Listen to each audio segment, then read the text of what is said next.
The lunch bell at Maple Ridge Elementary sounded like a small metal heart, bright, hollow, and a little tired. Miss Lila Hart stood at her classroom door and watched her fourth graders line up for the cafeteria. Backpacks bumped, sneakers squeaked. Someone's zipper stuck. Someone else tried to sneak a comic book into their pocket. "Remember," she said gently, "hands to yourself and use your kind words." They shuffled out. The hallway smelled like tomato soup and floor cleaner. When the last child turned the corner, Lila looked at the brown paper bag on her desk. It was soft from being folded and unfolded every morning.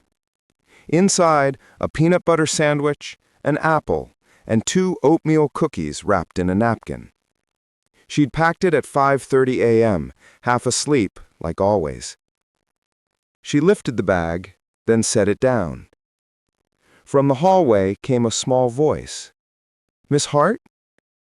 Jaden, skinny as a fence post, lingered in the doorway.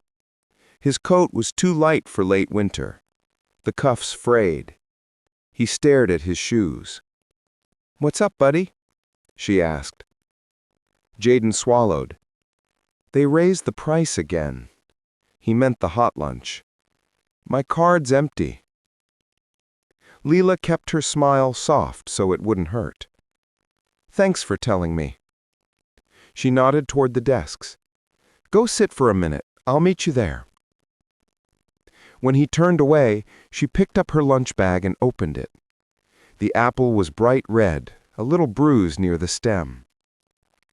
She cut it in half with the small plastic knife she kept in a drawer, slid both halves into a zip bag, then wrapped the sandwich in a clean paper towel she'd been saving for art day.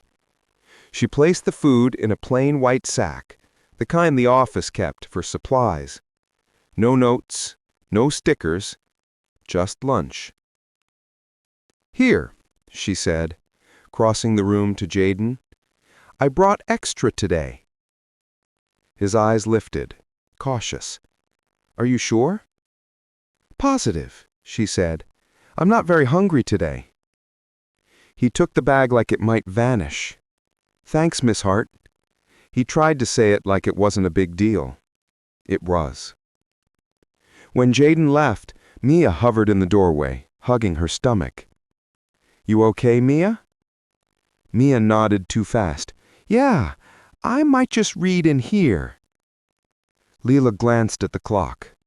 10 minutes until the cafeteria got loud. She opened the bottom drawer of her desk where she kept a few extras. Granola bars, string cheese, applesauce cups she bought when they were on sale. She handed Mia a granola bar and a spoon for the applesauce. "Library lunch." Lila smiled. "Tell me one new word you learn." Mia's smile was small but real. "Deal." When they were gone, the room settled into quiet. Sunlight angled across the reading rug. The walls wore bright paper crowns and math facts. On the corner shelf, a plant she'd rescued from the teacher's lounge leaned toward the window like it believed in spring. Lila sat, opened her desk drawer, and took out a small bottle of water. She drank, slowly. Her stomach pinched, not sharp, just empty. She pressed a palm against it, breathed out, and shuffled the afternoon lesson plans. Fractions, then read aloud, then recess if the playground thawed by 2. From the hallway, a laugh rose and fell. The cafeteria chorus. She pictured the trays, square pizza, pears in syrup, chocolate milk that always ran out too soon. She pictured Jaden's face when he opened the white bag. She pictured Mia bent over a library book, trying not to look at the clock. A shadow passed the door. "Miss Hart?" Mr. Cullen, the custodian, leaned in. His keyring chimed softly. "Do you want me to move the broken chair out now or after school?" "After's fine, thanks." His eyes scanned the desk, the untouched napkin, the water bottle. He knew the school better than anyone.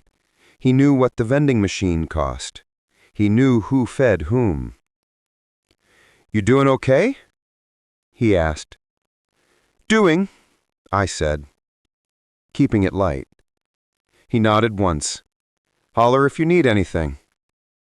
Then he was gone, keys whispering down the hall. Lila stood, straightened the pencil cups, erased a corner of the board that didn't need erasing. Her head felt a little far away, like it sometimes did after too many days of not hungry. She counted down from 10, the way she taught her kids when worry ran fast. 10, 9, 8. A small drawing on her desk caught her eye. Crayon lines on notebook paper, a stick figure teacher with big hair holding hands with 6 stick figure kids. Above it, in careful letters, "Thank you for the snacks." Her throat tightened. She slid the picture under the desk glass, smoothing it flat with her palm. The bell rang again, the second heart. Footsteps, laughter, a dropped milk carton somewhere in the hall. Lila opened the door and smiled as her students tumbled back in, louder now, cheeks pink, smelling like ketchup and sun. "Okay, team," she said, clapping a rhythm. "Hands washed, math books out. Today we turn pizza into fractions." Groans, giggles, chairs scraped. Jaden passed her desk and didn't look up, but as he slid into his seat, he tucked the white bag carefully into his backpack, like treasure. Lila's stomach tightened and eased, tightened and eased. She took another sip of water, let the taste of apple linger in her memory. Across the room, Mia lifted her library book, eyes bright, and mouthed a new word, resilient. Lila smiled. "Spell it later," she whispered. The afternoon sun crawled across the carpet. The clock hands moved like they always did, slow to the eye, fast to the heart. And in a small classroom in a small American town, a teacher who ate last taught her children how to divide a whole into parts, wishing, as always, that none of them ever had to. When the day ended and the room emptied again, Lila sank into her chair and unwrapped one oatmeal cookie she'd saved for herself. She broke it in two, out of habit. She ate the smaller half. Outside, the wind pressed cold fingers against the glass. Inside, she wrote a note to herself on a post-it. Buy more apples. Check Mia's coat size. Ask the office about lunch balances. She stuck it to tomorrow. The lights hummed, the plant leaned toward the last of the sun. And somewhere in the building, a cart rolled, keys chimed, and a woman who was not very hungry stood up, ready for another day. By Tuesday, the white bag had taken on a life of its own. It started with Jaden, then quietly spread like kindness does, wordless, soft, and contagious. During morning reading, Mia whispered across her desk, "Jaden got extra yesterday." Jaden looked down at his notebook. It wasn't extra. Miss Hart just had some. "Some what?" Mia asked. He shrugged. "Food." Ms. Lila Hart pretended not to hear. She corrected spelling words on the board. Neighbor, February, because, though her ears burned. By lunch, 2 more students lingered behind. Carlos, whose family had moved into the shelter near Route 19, and Ellie, whose father had just lost his job at the mill. "Miss Hart?" Ellie asked softly. "Can I stay inside? I forgot my lunch card." Carlos nodded beside her. "Me too." Lila smiled the way she'd learned to, the way that made shame shrink instead of grow. "Of course," she said. "Let me find you something." She opened the drawer again. Granola bars, string cheese, and today's sandwich. Tuna with too much mayo, but still whole. She split it in half, added applesauce cups and napkins. Carlos whispered, "You always have food, huh?" Teachers are like squirrels, she said lightly, always prepared. He grinned. Ellie didn't. She watched Lila with big, quiet eyes, the kind that see everything. That afternoon, when the bell rang, Ellie slipped a folded paper onto Lila's desk. It was a picture, drawn in colored pencil. A table with little hands reaching for sandwiches, a teacher standing behind them smiling. At the bottom, in shaky letters, it said, "You make hungry days not hurt." Lila sat long after the students left, staring at it. The words felt too big for such small handwriting. Later, in the teacher's lounge, the air smelled of reheated soup and burnt coffee. Mrs. Kramer, the math teacher, looked up from her crossword. "You never eat in here anymore," she said. "You trying to save calories or save time?" Lila laughed softly. "A little of both." Mrs. Kramer nodded toward the vending machine. "There's still a chocolate bar with your name on it. I'd buy it for you if it didn't cost $2.50. Lila waved her off. "Maybe tomorrow." But her stomach twisted again. She turned away, pretending to fix the bulletin board.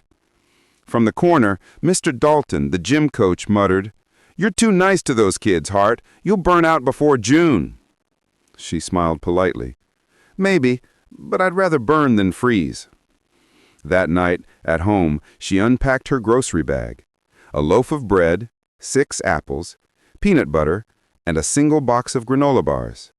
Her paycheck was still 3 days away. The electric bill sat on the counter like a small, heavy truth. She made tea, sat at the table, and did her math. Rent, gas, groceries.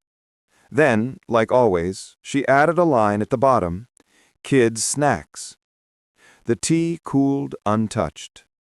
She opened the small notebook she kept beside the bills and wrote, "Ellie, jacket too thin. Jaden, still skipping breakfast. Carlos, ask nurse about family support." Then she added a line to herself, "Eat dinner." She didn't. The next day, something unexpected happened. When Jaden came into class, he placed a folded napkin on her desk. "For you," he said. Inside was half a muffin, slightly squished but still warm. "My mom made them," he added quickly. "She said to tell you thanks for helping me with fractions." Lila felt something deep and sharp in her chest.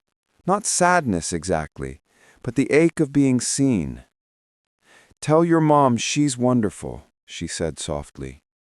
Jaden smiled. "She said you are too." When the lunch bell rang again, the classroom emptied, and the smell of cafeteria food drifted in through the hall. Lila sat at her desk and took the half muffin from its napkin. It was sweet and crumbly, maybe blueberry. She broke it in two, out of habit, and ate one half slowly, her throat tight. The other half she wrapped in a napkin and placed in the same white bag, just in case. By Thursday, whispers had begun to ripple through the halls of Maple Ridge Elementary, the kind that started soft like the hum of the copy machine and spread faster than gossip ever should. It began with Mr. Dalton, the gym teacher, who told Mrs. Kramer over coffee, "I think Hart's skipping lunch again." Mrs. Kramer had frowned. "You mean dieting?" He shook his head. "No, giving it away. I saw her hand a kid a sandwich yesterday." "Which kid?" He'd shrugged. "One of the quiet ones." By lunchtime, the story had changed 3 times. By recess, half the teachers in the building had an opinion. When Lila walked down the hall with her lesson plans clutched to her chest, she could feel eyes trailing her. Not unkind, just curious. In the lounge, someone muttered, "She's always been too soft." Another voice added, "Heart of gold, but that's not how the system works." The microwave dinged, the smell of spaghetti filled the air. Lila smiled at them, said nothing, and poured herself a cup of water instead. At 12:20, she returned to her classroom. 3 students were waiting, not by accident. Jaden, Ellie, Carlos, and now Maya, a new girl whose family had just transferred from another district. Her lunch tray was empty except for a carton of milk. "Can we stay here again, Miss Hart?" Jaden asked. Lila hesitated. "Didn't you all just—" But their faces, hopeful, expectant, fragile, said more than any sentence could. "Sure," she said. "Library lunch, round 2. She went to her drawer, only 2 granola bars left, a handful of crackers. She split everything carefully, wrapping halves in napkins, pretending it was a game. "Who remembers what half means?" she teased. Jaden smirked. "It means you always take the smaller piece." She froze for just a second, then smiled. "Something like that." They laughed and ate, crumbs and all.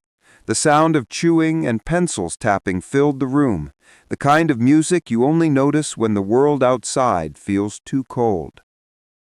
When the bell rang again, Lila helped them clean up. As they left, Maya hesitated.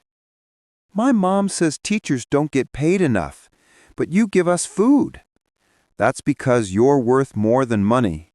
"My mom says teachers don't get paid enough, but you give us food." "That's because you're worth more than money." She knelt down so they were eye to eye. "When I'm big, I'm going to feed my teacher too." Lila's smile trembled. "Deal." That afternoon, as she walked to the copier, she overheard voices from the office. Principal Danvers, his deep, patient tone. "I'm hearing some talk about Miss Hart." Secretary Renee replied softly. "She's been skipping lunch. Some kids are staying with her instead of eating in the cafeteria." A pause. Then, "She's breaking policy technically." Lila's chest tightened. She backed away quietly, heart pounding. At dismissal, she stood by the bus line, as always. The cold air smelled of exhaust and winter coats. Carlos ran up, waving. "My dad said to say thank you. He said you're like, what's the word? Angel." Lila smiled weakly. "Tell your dad he's too kind."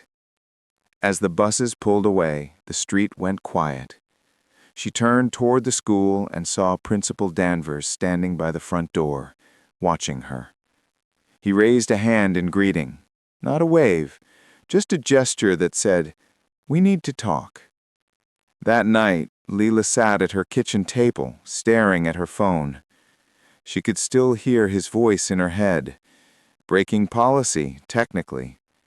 Her savings account sat at $42. Payday tomorrow. She opened her fridge. 2 eggs, half a loaf of bread, 1 apple. She ate 1 egg and saved the apple for tomorrow's lunch. For someone else. Before bed, she opened her notebook and wrote 1 line under her student notes section. If being kind is against the rules, maybe the rules are wrong. Friday morning came gray and heavy, the kind of morning that made even the sun look tired. Miss Lila Hart arrived at school earlier than usual, her arms full of papers, her heart full of noise. The hallway was still, just the hum of fluorescent lights and the echo of her shoes against the tile. She set her bag on her desk, poured herself a cup of lukewarm coffee, and stared out the window. There was a soft knock on the door. Principal Danvers stood there, tall, polite, a man who carried the calm of authority like a pressed shirt. His glasses caught the light. "Morning, Miss Hart. Got a minute?" Lila smiled faintly. "Always, Mr. Danvers." He stepped in, closing the door halfway. "You've been busy, I hear." She tilted her head. "Busy?" He nodded. "Feeding students during your lunch period?" Lila felt her throat tighten, but she didn't flinch. "I've just been keeping them company. Some of them don't like the noise in the cafeteria." He smiled, but not unkindly. "That's not what I heard." Silence stretched between them, full of all the things teachers never said aloud, the things the system pretended not to see. Finally, she sighed. Some of my kids can't afford lunch. They come to school hungry. I can't watch that. I know, he said softly. Believe me, I know. Then why? Because you're not supposed to use personal resources for students. District policy. She looked at him sharply. So I should just let them go hungry? He looked away. That's not what I'm saying. Lila stood, her voice quiet but steady. These kids are trying to learn fractions while their stomachs growl, Mr. Danvers. You can't teach over hunger. You can't test over it. You can't ignore it. He exhaled, rubbing his temples. Lila, you're one of the best teachers here, but the district is strict. If this gets out, they'll investigate. You could lose your job. Her voice cracked. For feeding children? He hesitated, then said softly, for breaking policy. The words hit like a slap. She turned toward the window, blinking hard.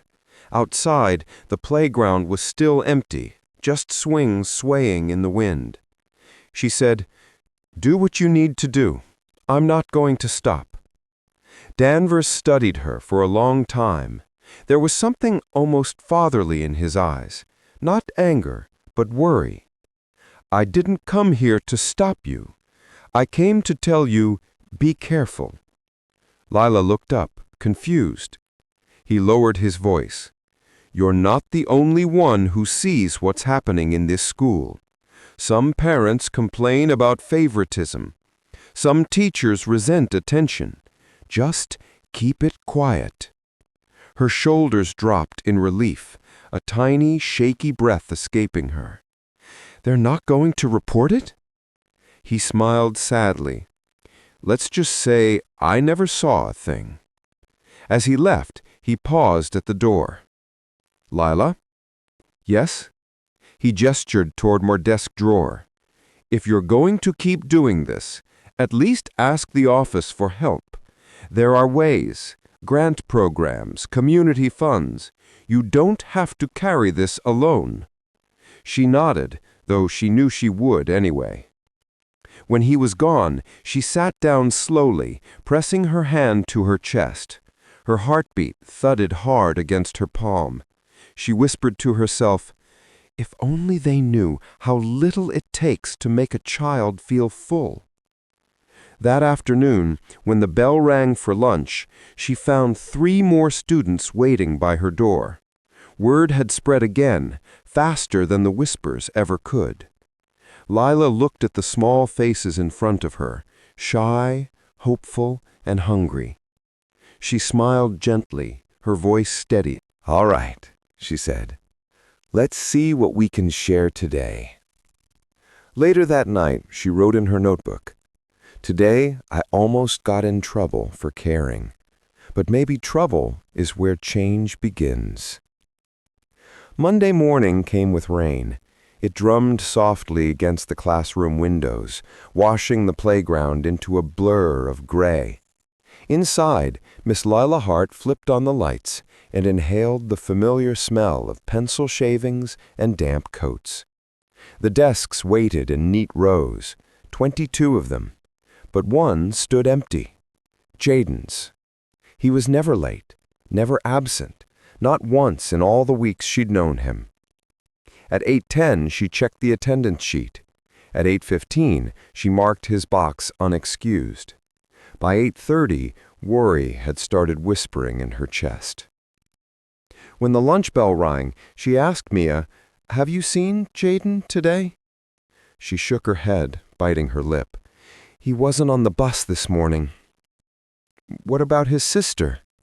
She's in 2nd grade. I didn't see her either. Lila nodded slowly. Okay, thanks, honey.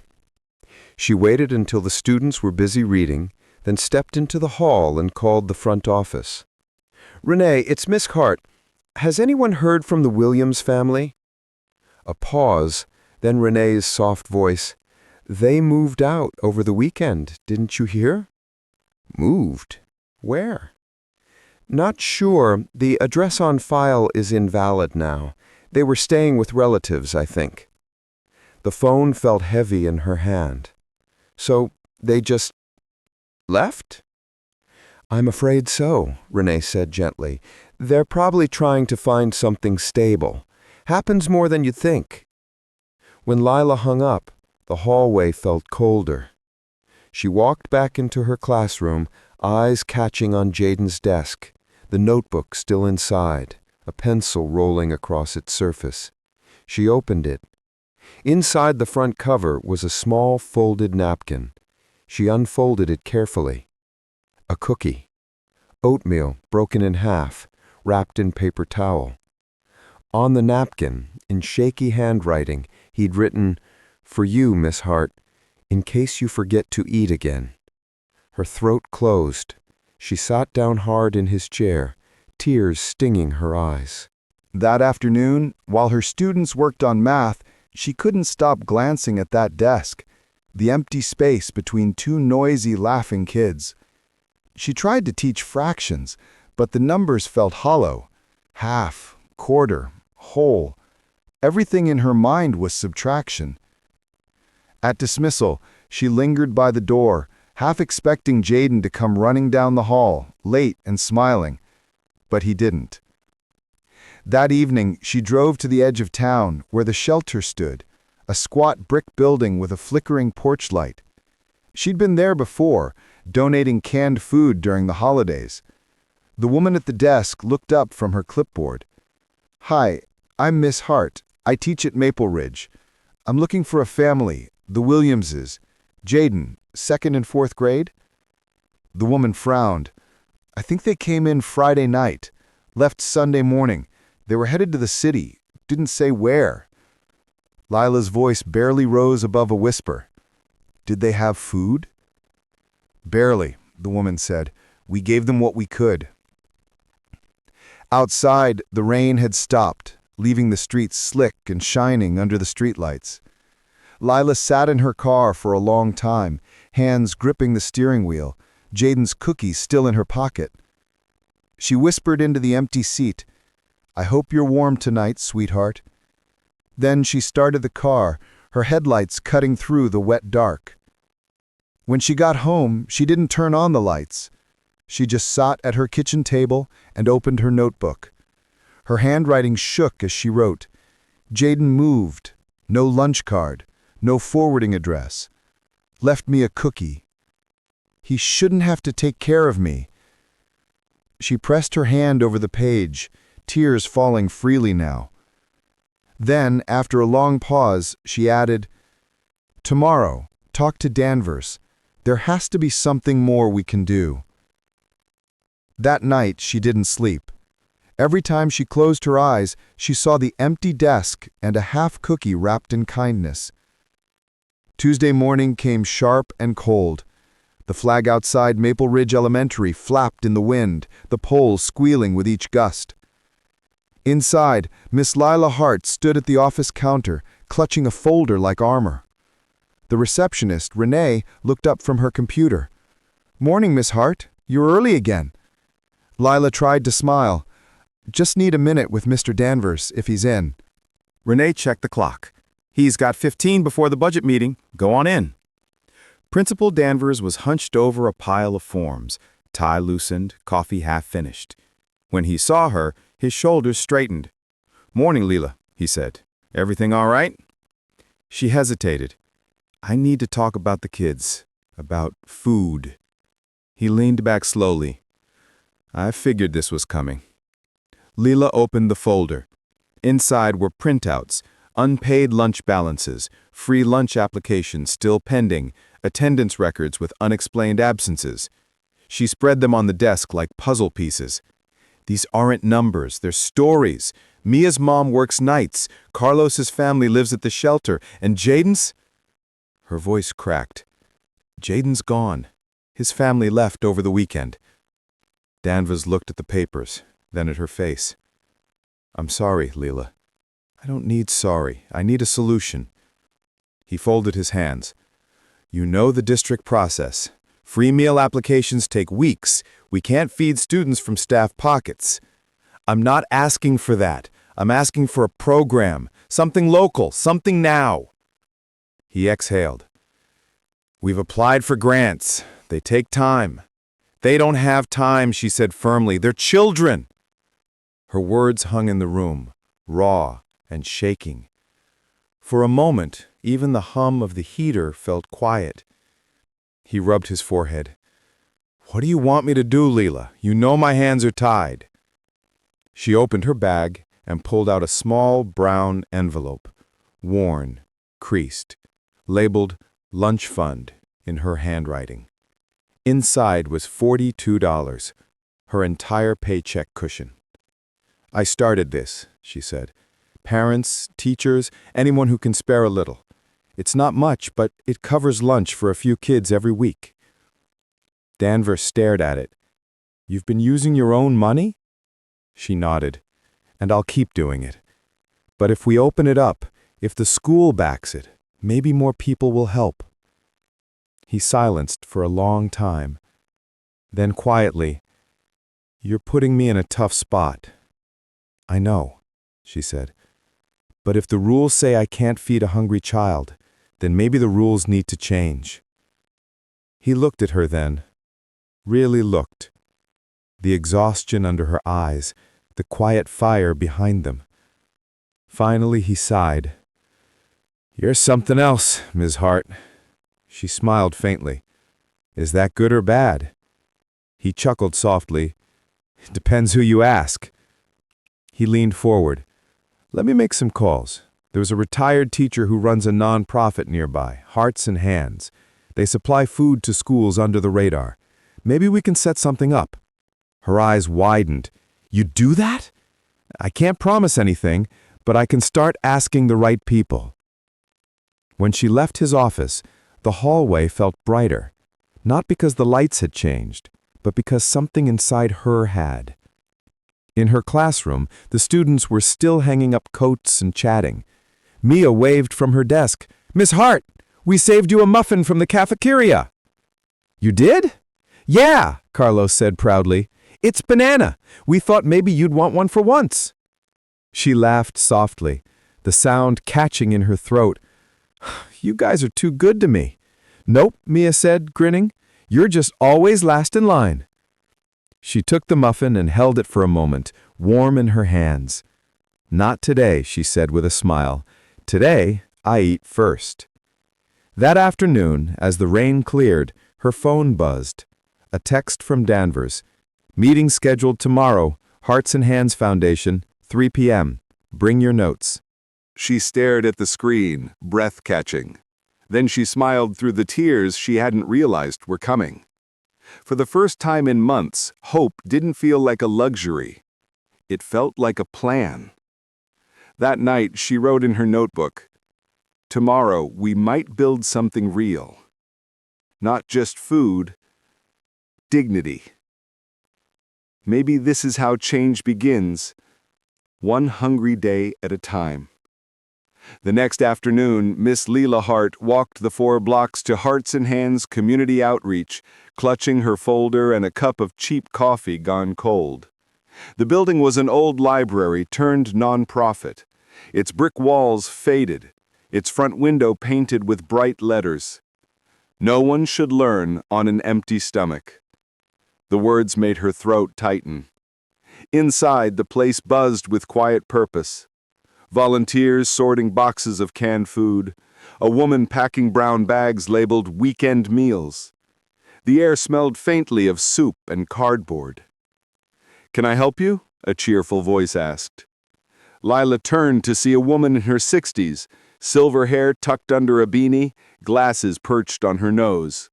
Her smile carried the calm of someone who had seen too much and still believed in good. I'm Lila Hart, she said, extending a hand. Maple Ridge Elementary. Principal Danvers said you might be expecting me. The woman's face lit up. Ah, the teacher who won't stop feeding kids. I've been waiting to meet you. Her name was Margaret Hale, founder of Hearts and Hands. She led Lila to a small table in the corner, stacked with papers, grant forms, and 2 styrofoam cups of instant coffee. "Danvers told me you're trying to start an in-school meal support," Margaret said. "You're not the first teacher to ask, but you might be the first one stubborn enough to make it happen." Lila smiled faintly. "I don't know if it's stubbornness or guilt." "Doesn't matter," Margaret said, waving a hand. "Compassion is messy. Always has been." They talked for nearly an hour. Lila explained the situation. Unpaid lunch balances, delayed approvals, children skipping meals in silence. Margaret listened without interrupting, scribbling notes. When Lila finished, Margaret nodded slowly. "All right, here's what we can do. We run a supplemental student nutrition program. It's simple. Schools apply. We donate pre-packed lunches, granola bars, and fruit cups. No paperwork for the kids. No stigma. Just quiet help." Lila leaned forward, heart racing. Would Maple Ridge qualify? Margaret smiled. Every school qualifies. The question is, do you have room to store the food? Lila blinked. I'll find room. I'll move desks if I have to. Margaret chuckled. That's the spirit. We can start with 20 boxes next week. You'll distribute them as you see fit. No names, no lists. Just trust. Just trust. The words felt heavier than they sounded. Why do you do this? Lila asked softly. You could have retired a long time ago. Margaret's smile faded into something gentler. I was a teacher once, 30 years ago, in a district not so different from yours. I used to keep a loaf of bread in my desk drawer. Lila's eyes widened. You too? Oh, yes. Only difference is, back then, no one wanted to talk about it. She leaned forward. You're part of something bigger now, Miss Hart. You're not alone anymore. When Lila left the building, the sky had cleared. The air smelled of rain and fresh asphalt. She stood on the sidewalk, the pamphlet from Hearts and Hands clutched to her chest. At the bottom of the page, in small blue letters, it read, "We don't feed hunger, we feed hope." Her eyes blurred as she whispered, "That's exactly what they need." The next morning, she told Principal Danvers the news. He broke into a rare smile. "You did it, Lila. You actually did it." She laughed softly. "No, we did." He nodded. "I'll handle the district forms. You handle the heart part." "That's the easier one," she said, but they both knew it wasn't. By the end of the week, a small storage room near the art wing was filled with boxes stamped with a bright red heart logo. The first shipment? Applesauce, granola bars, peanut butter crackers, and small cartons of shelf-stable milk. When the students saw the snacks appear in the classroom, they looked at each other in disbelief. "Is this free?" Mia asked. Lila nodded. "It's for anyone who needs it, no questions asked." Carlos grinned. "Even if we're not hungry?" She smiled. "Especially if someone else is." That day, for the first time, she didn't have to open her own lunch bag for someone else. She ate her sandwich, slowly, peacefully, while watching her students laugh and share. And as she did, she realized something simple and profound. She hadn't stopped being the teacher who ate last. She had just made sure no one else had to. That night, in her notebook, she wrote, "Today we opened a room, but what we really opened was a door." The following Monday, Maple Ridge Elementary buzzed with quiet curiosity. Teachers whispered in the lounge, students whispered in the halls. Someone had heard there was a secret pantry near the art wing. Someone else said, "It's Miss Lila Hart's room of snacks." By noon, the secret wasn't a secret anymore. The small storage room smelled of cardboard and applesauce. Boxes lined the walls, labeled neatly in black marker. Fruit cups, crackers, juice boxes, cereal bars. A little heart sticker marked each one, the logo of Hearts and Hands. Miss Lila Hart stood inside, clipboard in hand, checking expiration dates. Her breath fogged slightly in the chilly air. She'd already stocked each classroom's small basket, one for emergencies. Her students now had something solid to count on, a meal that didn't depend on luck or leftover coins. When she heard footsteps, she turned. Principal Danvers leaned against the doorframe. "Looks like a grocery aisle in here," he said with a grin. Lila smiled. "That's the idea. You realize this program's already being talked about at the district office." Her smile faltered. "Talked about how?" "Mostly good," he said quickly. "But you know how it is. Some folks think if you give too much, people stop trying." Lila folded her arms. "No one learns on an empty stomach, Mr. Danvers. You can't try harder when you're hungry." He nodded. "I agree. I'm just giving you a heads up." That afternoon, a mother knocked on her classroom door just after dismissal. She was young, maybe 30, her jacket too thin for the cold. Her little boy clung to her hand. "Are you Miss Hart?" she asked. Lila nodded. "Yes, can I help you?" The woman's eyes glistened. "My son said you give out fruit sometimes. Is that true?" Lila hesitated, then smiled softly. "It is, but you don't need to be embarrassed." The woman shook her head quickly. "I'm not. I'm grateful." She looked down. "We've been between classes. The lunch program didn't kick in yet. He hasn't eaten breakfast all weekend." Lila's chest ached. "Wait here." She stepped into the storage room, grabbed a brown paper bag, and filled it carefully. Fruit cups, granola bars, crackers, milk. Then she added one extra, a small chocolate bar. When she handed it to the boy, his eyes lit up. "Thank you, ma'am." "You're very welcome, and you can come back any time." The mother wiped her eyes. "You're doing God's work." Lila shook her head softly. "No, just a teacher's." The next day, more families showed up. A few after school, a few in the mornings. Word spread quickly through the community. A school where no child went hungry. The Hearts and Hands pantry emptied faster than anyone expected. By Friday, half the boxes were gone. Margaret Hale called that evening. "Looks like your little program caught fire," she said warmly. "We'll send more next week." Lila laughed softly. "I didn't think it would grow this fast." "It always does," Margaret said. "Hunger travels faster than gossip, but so does kindness." Not everyone was happy, though. At the next staff meeting, Mrs. Kramer cleared her throat. "Some parents are asking why food is being given out without approval. They're saying it's unfair. Some kids get more, others don't." Lila's stomach sank. "It's not about fairness, it's about need." Coach Dalton chimed in. "Look, Hart, I respect what you're doing, but we've got rules for a reason." She met his eyes calmly. "We also have hungry children. Which rule matters more?" The room fell silent. Danvers raised a hand. "All right, let's not turn this into a debate. The board's reviewing the program. Until then, we keep serving the kids." Lila exhaled, her heart still pounding. That night, when she went to restock her shelves, she noticed something new taped to the wall. It was a crayon drawing, a heart made of smaller hearts, colored in red and pink.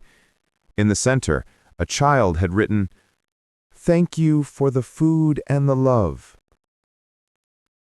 Lila touched the paper gently, her throat thick. For every rule she might be breaking, there were children being made whole again. She wrote in her notebook that night, "The pantry is half empty, but my heart feels full. I think I finally understand. You don't measure kindness in boxes. You measure it in faces that look less afraid." By the time Friday evening rolled around, the entire school district knew Ms. Lila Hart's name. Emails had been exchanged, meetings whispered about. Some called her a hero, others a rule breaker. And now she was standing in the back of a crowded Maple Ridge District boardroom, clutching her worn folder of notes, while the superintendent flipped through a stack of papers that smelled faintly of bureaucracy and ink. The banner at the front of the room read, "Public Session, Policy and Conduct Review." It felt less like a meeting and more like a trial. Principal Danvers stood beside her, adjusting his tie. "You don't have to speak. You can just listen." She shook her head. "I can't listen if they tell my story wrong." He gave her a small nod. "Then tell it right." At the front table, Superintendent Reynolds tapped his pen against the agenda. Item 5, he said. Alleged unauthorized distribution of food by staff at Maple Ridge Elementary. The words made Lila's stomach twist. Unauthorized. As if kindness required a permission slip. "Mr. Danvers," Reynolds said, "you were aware of this activity?" "I was," Danvers replied calmly, "and I supported it, temporarily." A few board members murmured. One woman frowned. "And why is that?" "Because children were hungry," he said simply. Reynolds nodded, turning toward Lila. "Miss Hart, you've been at Maple Ridge for how long?" 6 years, she said softly. "And during that time, have you used your own funds to provide food for students?" "Yes." "And now you've partnered with an outside organization to distribute food directly on campus?" "Yes." He leaned forward. "Without prior district approval?" Lila hesitated. "Without delay." A few chuckles rippled through the audience. Reynolds didn't smile. "Ms. Hart, while we commend your intentions, our policies exist for a reason. Liability, food safety, record keeping. These aren't optional." Her heart pounded. "And hunger isn't optional either." A board member, Mrs. Holden, adjusted her glasses. "Miss Hart, no one is questioning your compassion, but if we allow every teacher to run programs without oversight, we open the district to chaos." Lila took a breath, her fingers trembling against the edge of her folder. "Then make oversight faster," she said. "Make compassion part of the system, not something that has to sneak through the cracks." The room fell silent. She continued, voice steadier now. "These aren't numbers on a spreadsheet. These are kids trying to learn math while their stomachs growl. Kids hiding in the library so no one sees them skip lunch. I don't feed them because it's easy. I feed them because I can't teach them hungry." Her voice broke slightly, but she didn't stop. "I don't want to break rules. I want to fix the ones that break children." For a long moment, no one spoke. Then a man in the back of the room, a father, still in his work uniform, stood up. "Excuse me," he said. "My son is in Ms. Hart's class. She gave him lunch when I couldn't. She's not the problem.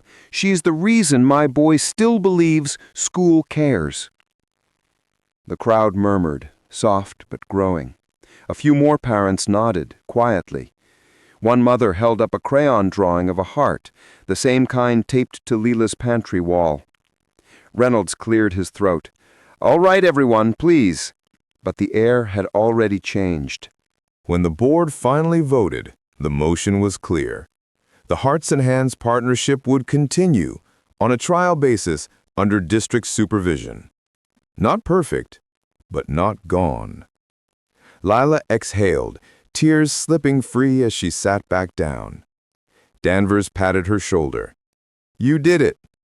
She shook her head softly. "We did it.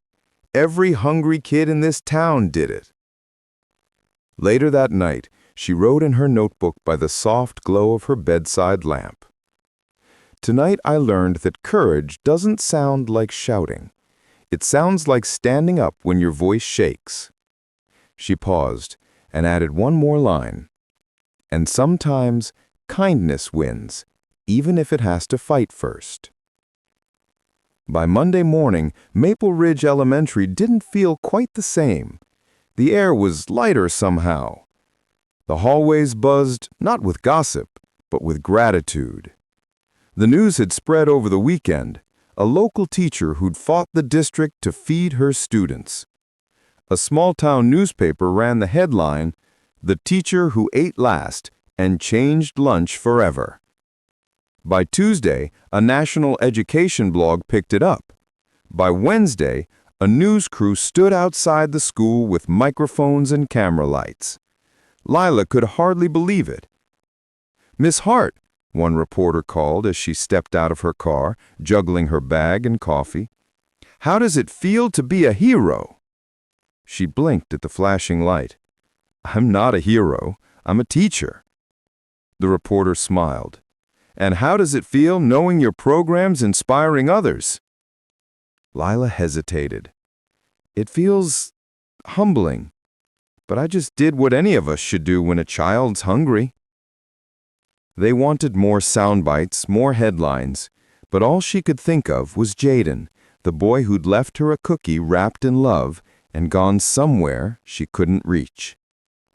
If he could see this now, she thought maybe he'd know she kept her promise. That afternoon, parents began dropping off donations. Bags of fruit, boxes of cereal bars, gift cards to local grocery stores. Even Coach Dalton, who had once warned her about rules, came to her classroom with a grin and 2 sacks of oranges.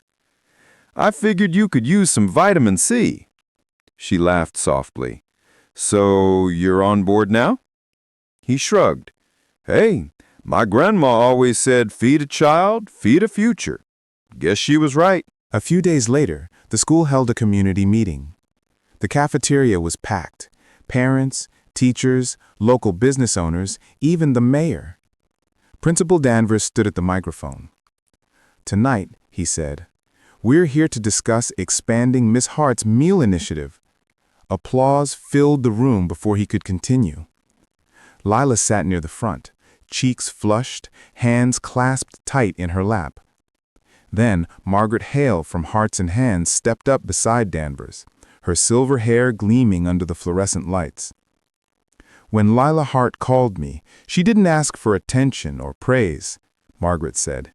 "She asked for help. And now, because of that, we're launching the first community school pantry program in the county." Gasps and applause followed. After the meeting, people lined up to shake Lila's hand. The mayor offered to organize a food drive. A local diner promised to donate breakfast items once a week. Even the high school student council volunteered to make snack kits after classes. It was as if a single spark had caught and spread through everyone's hearts.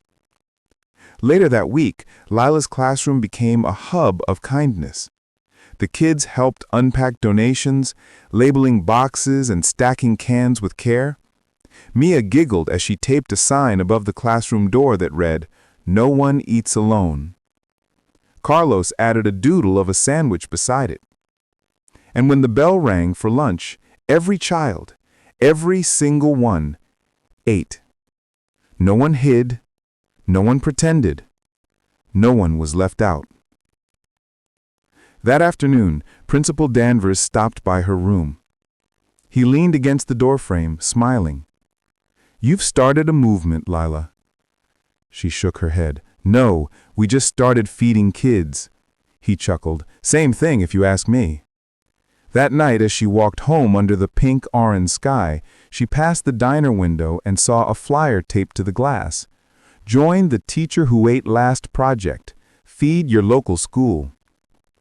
She stopped in her tracks, staring at the words, her reflection overlapping with the sign.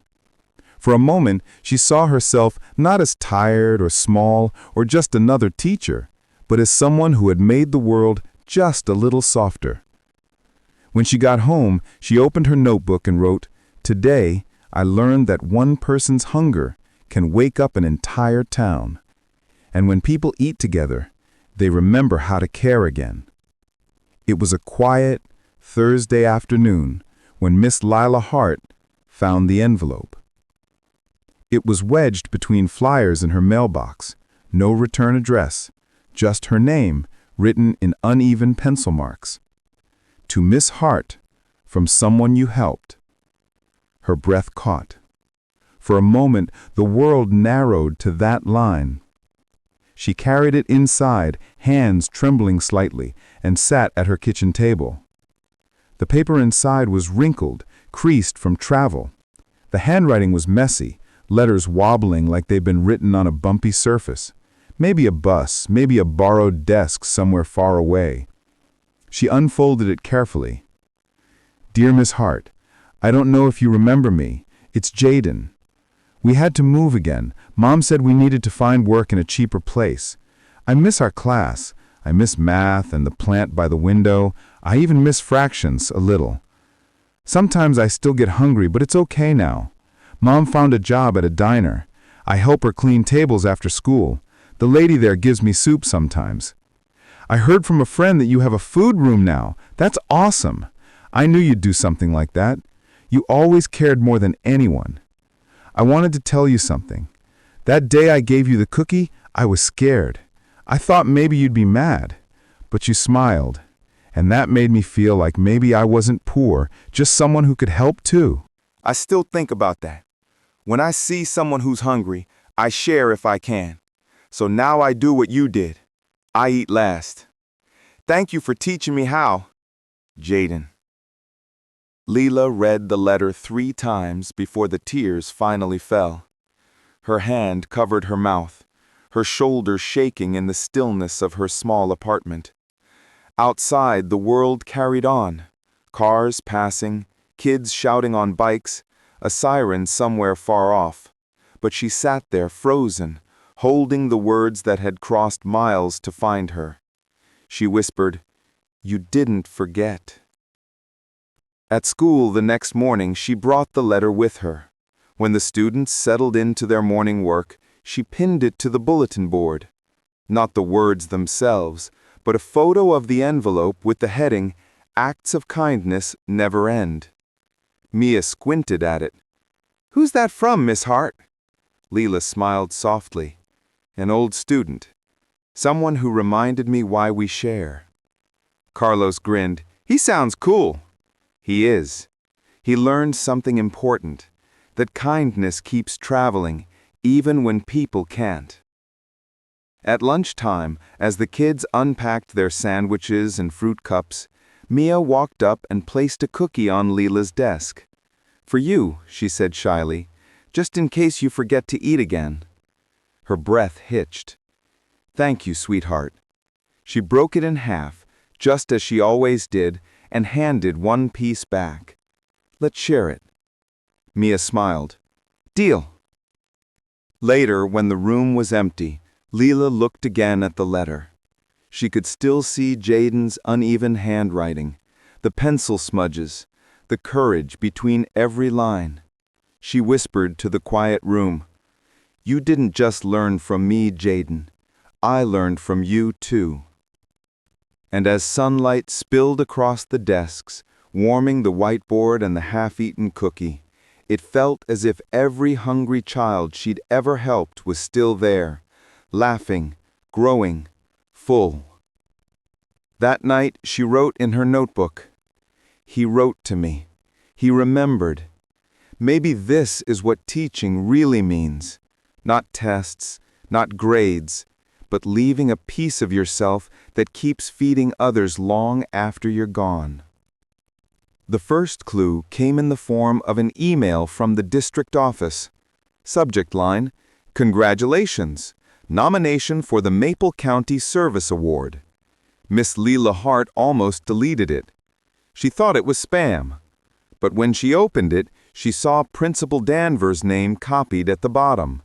"You've been nominated for your outstanding contribution to student welfare and community service.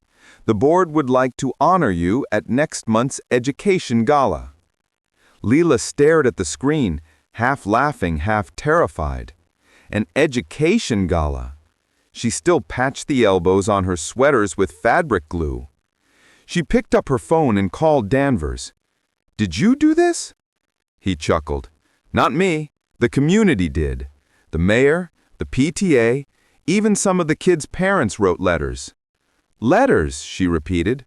"Yup, real ones. The kind with stamps." That night, she lay in bed staring at the ceiling, the blue glow of her alarm clock cutting through the dark. She wasn't sure how to feel. Pride wasn't something she wore easily. It felt like a coat a size too big. She thought of Jaden's letter, folded neatly in her desk drawer. He hadn't needed a gala to prove what mattered. All he needed was a cookie and someone who cared enough to share it. The next week, the announcement hit the local news. Teacher who started free lunch program to receive county honor. Parents congratulated her in the parking lot. Students handed her drawings that said, "Thank you, Miss Hart," in crayon.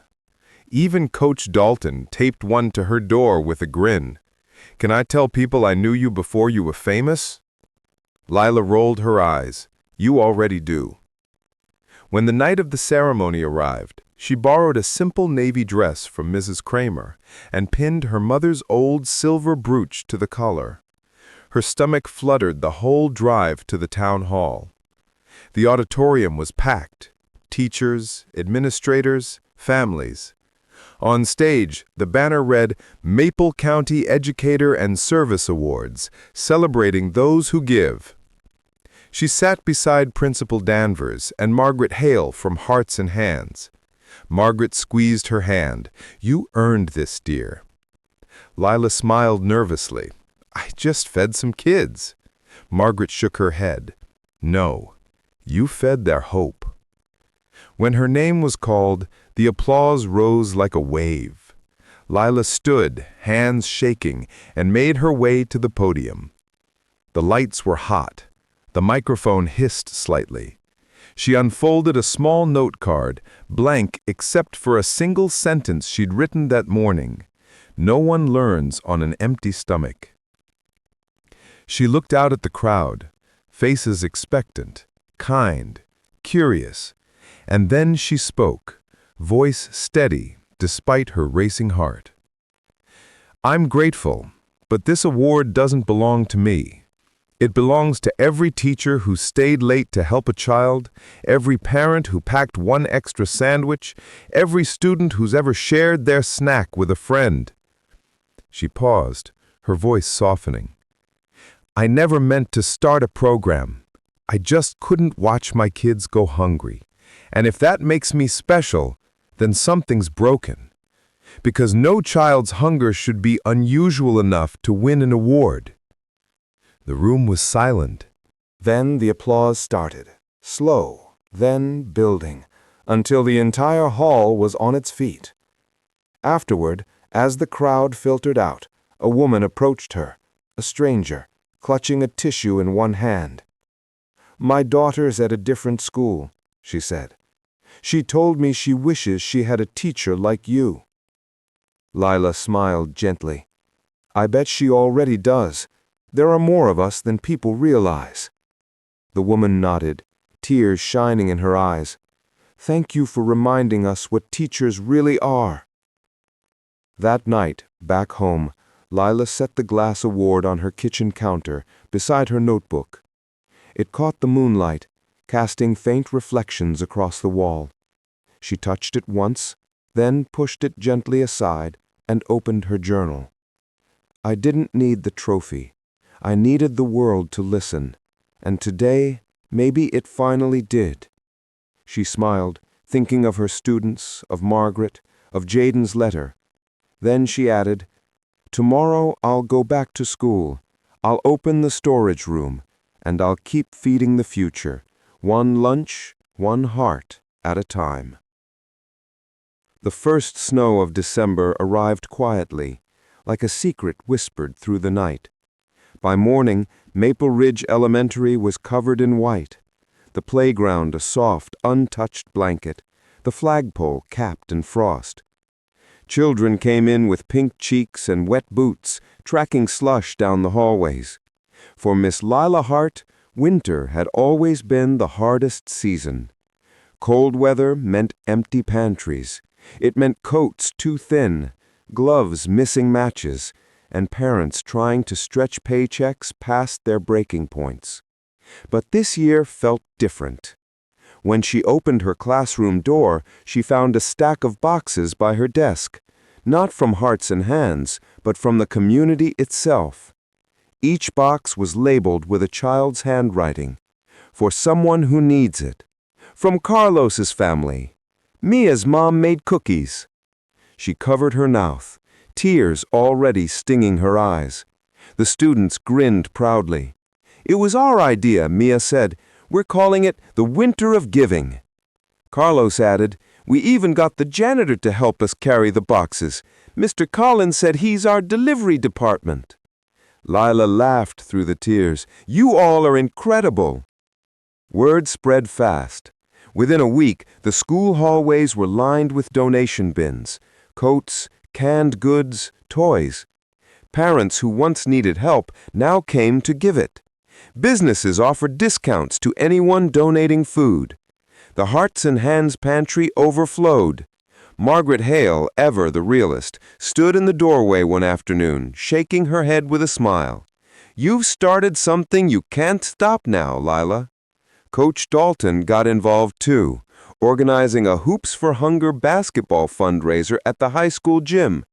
"I figured if the kids can eat, they can cheer too," he said, tossing her a flyer. Lila smiled. "You're turning into a softie, Coach." He winked. "Don't tell the team." On the last day before winter break, snow fell again, thick and steady, like the sky had decided the town needed a little more peace.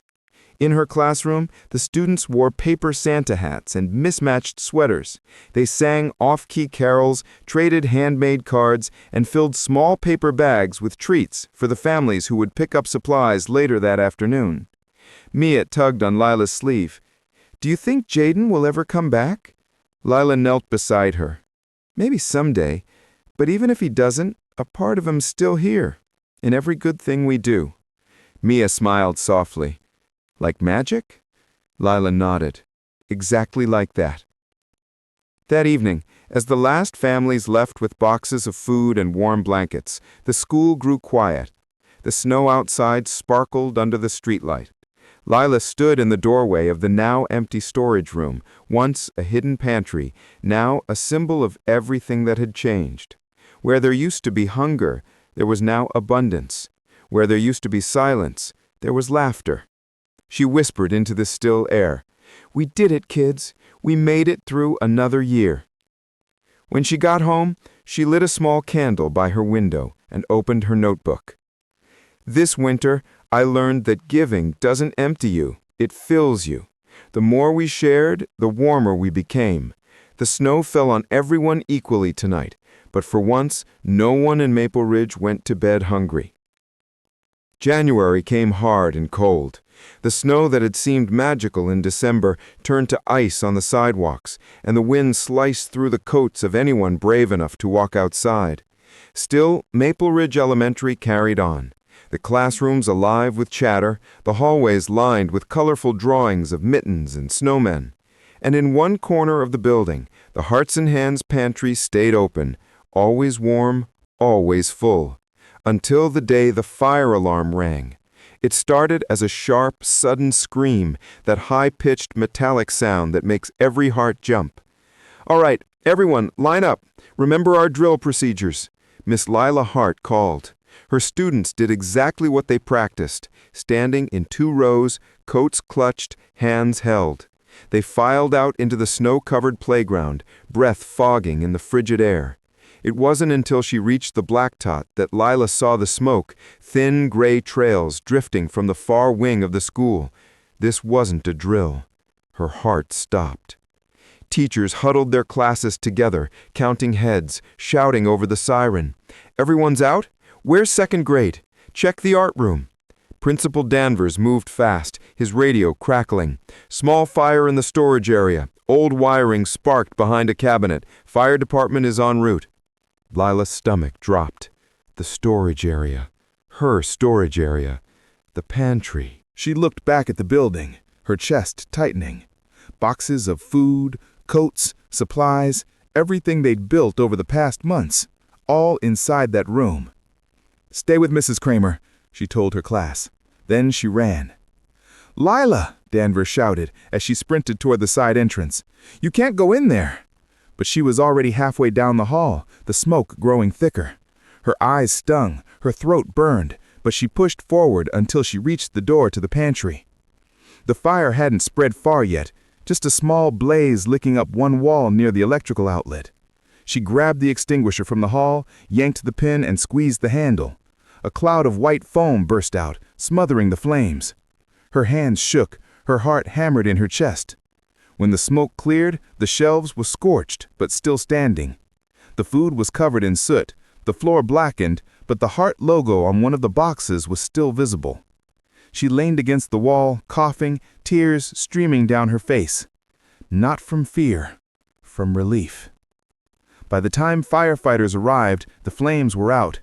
They ushered her outside, wrapped her in a blanket, and checked her vitals. Principal Danvers appeared beside her, jaw tight. "You could have been hurt, Lila." "I couldn't just watch it burn. It's not just food, it's them." He sighed deeply, eyes softening. "You're impossible, you know that?" She smiled weakly. "You keep saying that."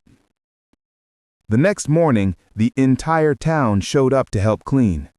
Parents brought mops and buckets. Students carried out ruined boxes and stacked the ones that could still be saved. Even firefighters stayed behind to fix the wiring and repaint the wall. By afternoon, the pantry gleamed brighter than before, smelling faintly of soap and apple-scented cleaner. Mia held up a new sign she'd made in crayon. "The pantry that survived the fire because love doesn't burn." Lila's heart swelled. "That's perfect, sweetheart." That evening, as she sat at her desk, the room glowing with winter twilight, she opened her notebook and wrote, "Today, the fire took smoke and ashes, but it couldn't take kindness. We lost some boxes, but we gained something stronger. Proof that this community isn't fragile anymore. It's fireproof." She smiled, closing the notebook gently. Outside, the snow began to fall again, slow, steady, peaceful. And in that soft white silence, she felt something she hadn't in a long time. Safe. The morning after the fire, Miss Lila Hart woke to a sharp pain in her chest and a voice that wasn't hers. "Miss Hart." It was the school nurse on the phone. "The doctor says you need a few days to rest. You inhaled smoke. Nothing serious, but don't push it." Lila sat up slowly. Her throat burned when she swallowed. "I can't miss class," she rasped. The pantry." The nurse interrupted gently. "The pantry's fine. The community's handling it. You've done enough, Lila. Let them take care of you for once."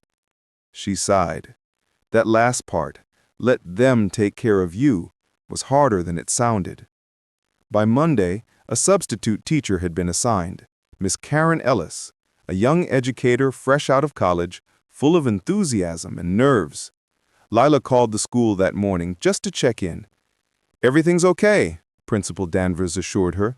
"Miss Ellis has your lesson plans, and the kids are behaving." She laughed softly. "Are you sure we're talking about my class?" "Positive," he said. Then more quietly, "They miss you, though." At home, Lila tried to rest, but her mind kept wandering to her students, to whether Mia had remembered her reading glasses, to whether Carlos was sharing his snacks again. She brewed tea, opened her notebook, and wrote, "I've never been good at resting. I think teachers don't know how. We spend our lives giving away pieces of ourselves, and when we stop, we don't know where to put our hands."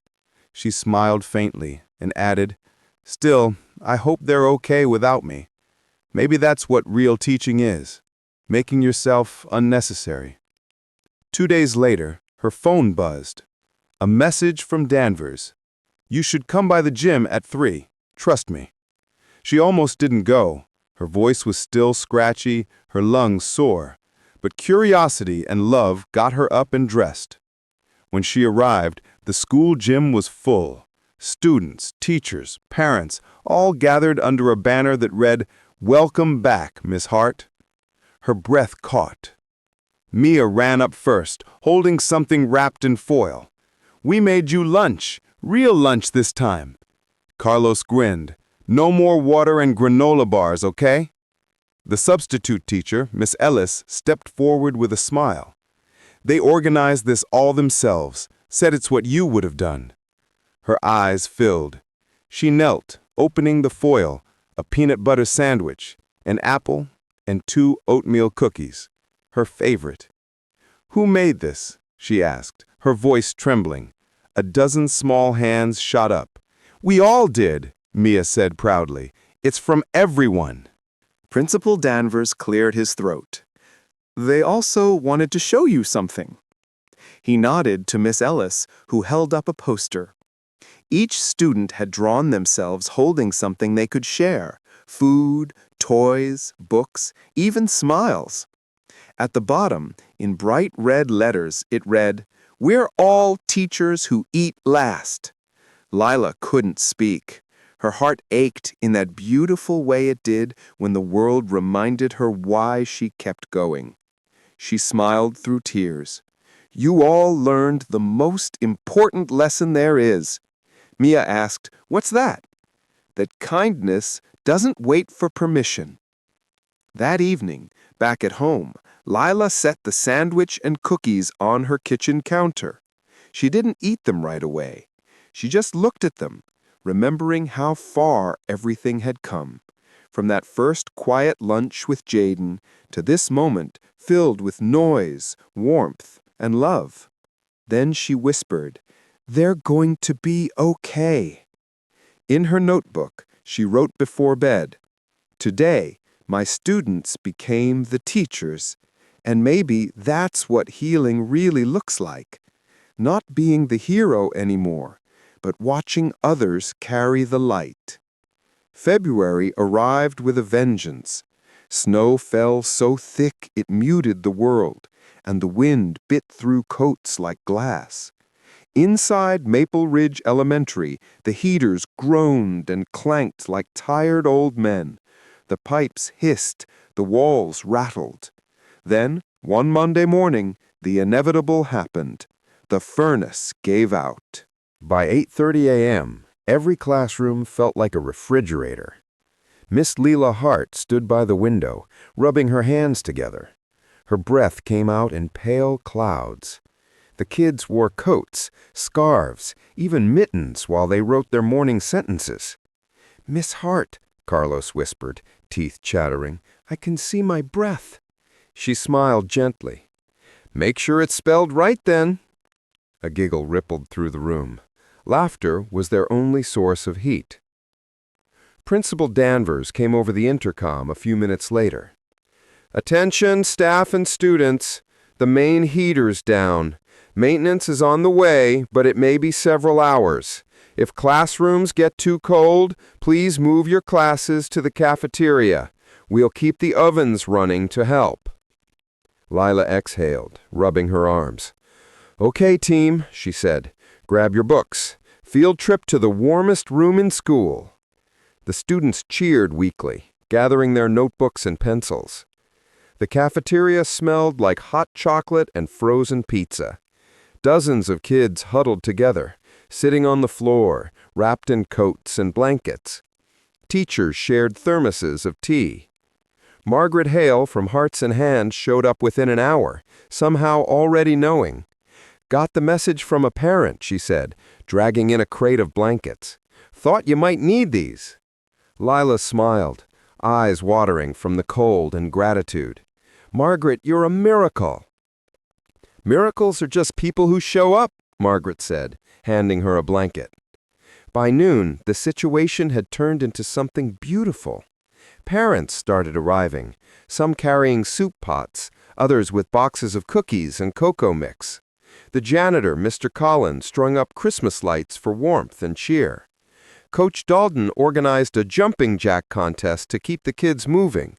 And in the corner of the cafeteria, Mia whispered to her friends and then disappeared into the pantry room. When she returned, her small arms carried a tray of granola bars and apples. "Miss Hart," she said proudly, "we're feeding everyone." Lila blinked back tears. "You're amazing, Mia." Mia grinned. "I learned from the best."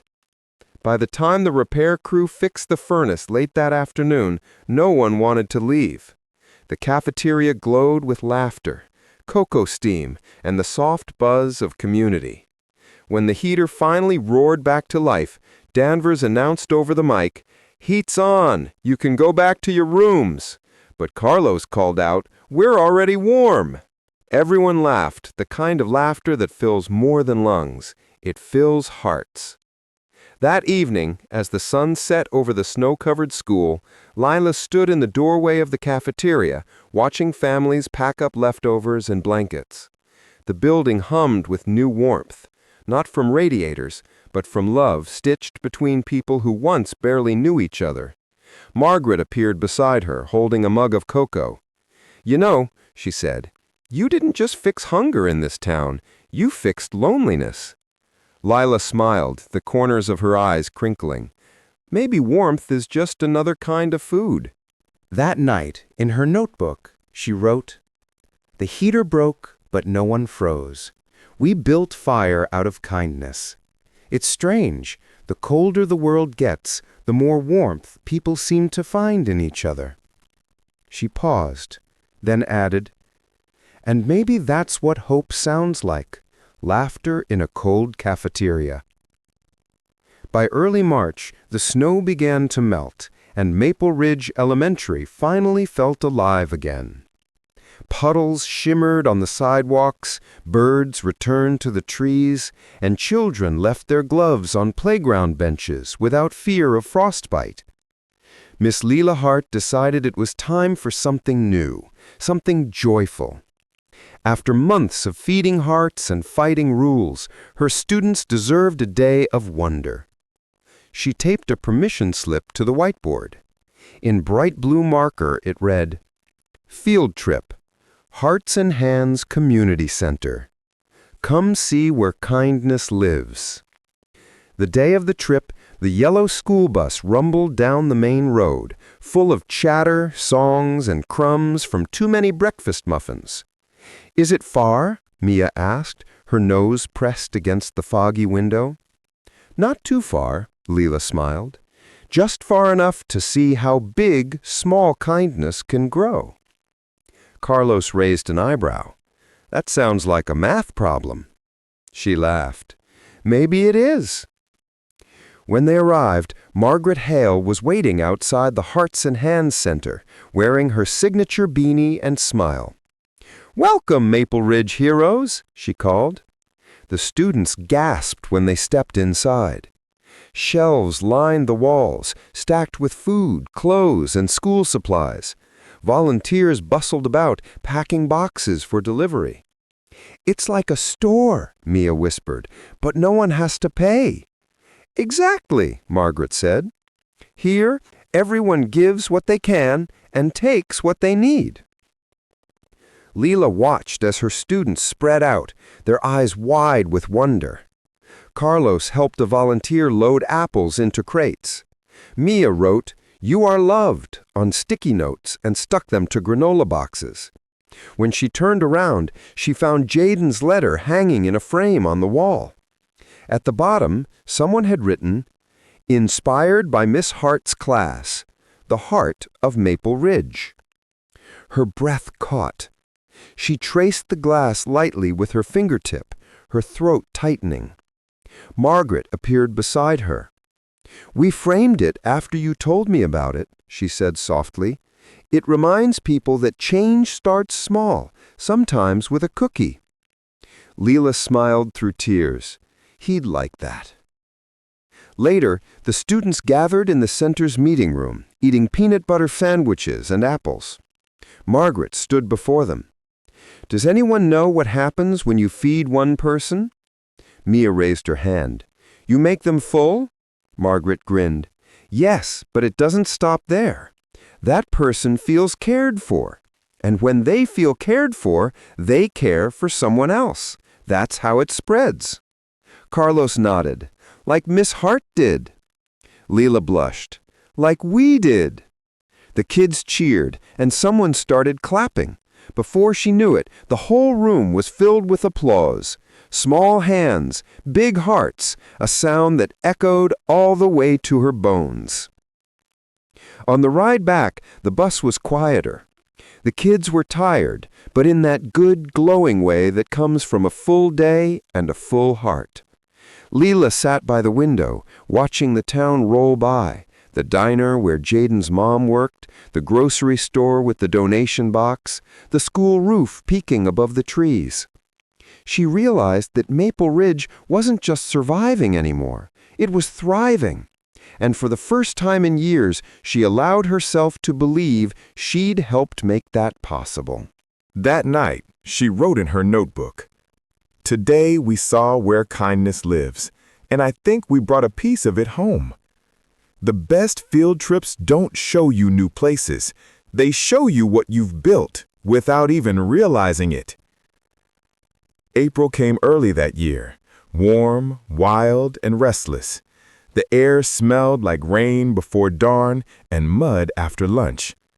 But on a Friday afternoon, when the children were restless and the sky had turned an odd, bruised gray, Miss Lila Hart felt something heavy in her chest. The weather app called it a severe spring system. The locals called it what it was, a storm coming. By 2 p.m., thunder rolled in like an approaching train. "All right, class," Lila said, trying to sound calm. "Let's focus on our reading." Mia jumped when lightning flashed outside. "Miss Hart, is it gonna be bad?" Lila walked to the window, eye scanning the dark clouds that seemed to crawl closer to the ground. "We'll be okay, sweetheart. This building's strong. So are we." But the truth was, she wasn't sure. 10 minutes later, the loudspeaker crackled. Principal Danvers' voice came through, tight and urgent. "All staff, we're under a tornado warning. Please follow safety procedures immediately." The kids gasped. Lila's heart thudded once hard, but her voice stayed steady. "Okay, everyone, you know what to do. Grab your buddy, stay quiet, and move to the hallway." She led them out, her flashlight shaking slightly in her hand. The power flickered once, twice, then went out. The hall filled with nervous whispers and the smell of wet concrete.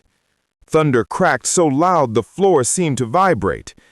They huddled together against the wall, 22 small shapes and one teacher. Mia clutched Lila's sleeve. Carlos squeezed his eyes shut. Somewhere down the hall, a child began to cry. Lila's voice was soft but strong. Hey, listen to me," she said. "Do you remember what we say during drills?" "Stay calm," murmured a few voices. "That's right, because fear can't fix anything, but calm can." Lightning flashed again, painting their faces blue for a heartbeat. Lila reached into her bag and pulled out a small pack of crackers and a juice box. She smiled faintly. "You know what helps with fear?" "What?" Mia whispered. "Snacks." A few giggles broke through the tension. "Here," she said, passing around what little she had. "Just a bite. Sharing makes storms feel smaller." The storm roared outside. Rain hammered the roof. Wind howled through the vents. And yet in that narrow hallway, something unbreakable held steady. Teachers checked on each other. Older students helped the younger ones. And through it all, Lila hummed softly, an old tune her mother used to sing when the power went out. The sound steadied the children. It steadied her too. After what felt like hours, the noise began to fade. The rain slowed to a whisper. The wind died down. Danvers' voice finally came back on, slightly hoarse but calm. "All clear, everyone. The worst has passed. A collective sigh swept through the hallway.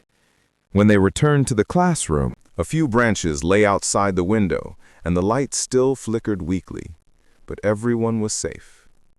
Mia raised her hand timidly. "Miss Hart?" "Yes, sweetheart." She smiled shyly. "You were right. We are strong." Lila's eyes glistened. "Yes, we are." That evening, after the parents picked up their children, Lila stood outside the school, looking at the fallen branches scattered across the yard. The sunset burned gold through the clouds, a promise after chaos. Principal Danvers joined her, hands in his coat pockets. "Storm didn't take much, just power lines and nerves." Lila smiled faintly. It reminded me of something." "What's that?" "That you can't stop storms. You can only hold people through them." He nodded. "And you did." That night, by candlelight, Lila opened her notebook and wrote, "The world will always have storms, wind, rain, fear, but kindness is the shelter we build together." Today, 22 children learned that, and maybe one tired teacher did too. The final bell of the year always rang differently, half joy, half ache. It meant freedom, but also farewell. Miss Lila Hart stood by the window of her classroom, watching her students file in for the last time. The walls were bare now. No more paper snowflakes or spelling charts, just faint tape marks and sunlight. On every desk sat a folded piece of construction paper with each child's name written in her looping cursive. Inside each card was a simple message. "You mattered. You made a difference. You taught me as much as I taught you." Carlos bounced into the room first, waving a balloon. "I can't believe it's over." Mia followed, holding a small paper bag. "We got you something, Miss Hart." She handed it over shyly. Inside was a sandwich wrapped in wax paper, an apple, and a single oatmeal cookie. Lila blinked hard. "You made me lunch?" Mia grinned. "We couldn't let you eat last today." The whole class burst into giggles. Her laugh broke into a tear halfway through. "You guys!" Carlos raised his hand. "So, do teachers cry on the last day, or is that just you?" Lila smiled through it. "It's the good kind of crying." They spent the morning doing everything but work. Playing games, signing each other's yearbooks, telling jokes only 10-year-olds could find funny. At one point, Mia stood up and said, "Can we read our letters now?" "Letters?" she asked. The students exchanged grins. Carlos handed her a fat envelope. "We all wrote you something. You can read it now or later." Her hands trembled slightly as she opened the envelope. Inside were 22 handwritten notes, messy, misspelled, beautiful. "You're the best teacher because you never gave up on us. You made math taste like peanut butter. I'm going to help people when I'm big, like you." And at the bottom, one line that made her heart stop for a moment. "Jaden says hi. He's doing good." She looked up quickly. Mia smiled. "His cousin goes to my soccer club. He told her to tell you that." Lila pressed a hand to her mouth, eyes shining. "Thank you," she whispered. For the rest of the day, she could barely stop smiling. When the last bell finally rang, the children rushed into hugs, laughter, and promises to visit. Mia lingered by the door. "You'll still be here next year, right?" "Always," Lila said softly, "as long as kids keep being brave and kind." Mia nodded, satisfied. then we'll be fine." After everyone left, the classroom felt impossibly quiet. Sunlight poured across the desks, golden and soft. Lila walked between the rows, touching each surface as if to memorize it. On one desk, Jaden's old one, she had kept the cookie drawing the kids made after the fire. She straightened it carefully, smiling. Principal Danvers appeared at the door. "End of another year," he said. She chuckled. "Feels like 10. He nodded. "The district's expanding your pantry program to 3 more schools next fall." Her eyes widened. "Really?" "Really," he said. "You started something real, Lila." She smiled softly. "No, we did." He tipped his head. "You ready for summer?" She looked around the room, her heart full. "I think I am." That evening, she sat on her porch, a warm breeze stirring the pages of her notebook. She wrote, "The last day always hurts a little, but this year it doesn't feel like an ending. It feels like planting a seed. One day, these kids will grow up and teach others, maybe not in classrooms, but in the way they live, the way they share, the way they see hunger and do something about it."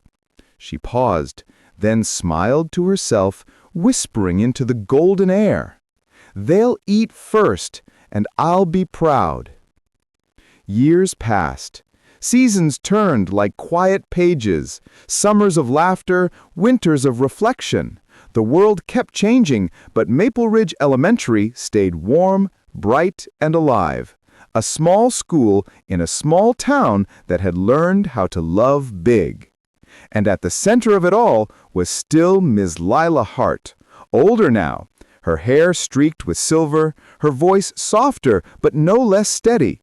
The storage room, once a dusty corner with a flickering light, had grown into a full community pantry that served 3 schools, 2 shelters, and half the town. Above the door hung a simple wooden sign, "The teacher who ate last. Food for the heart."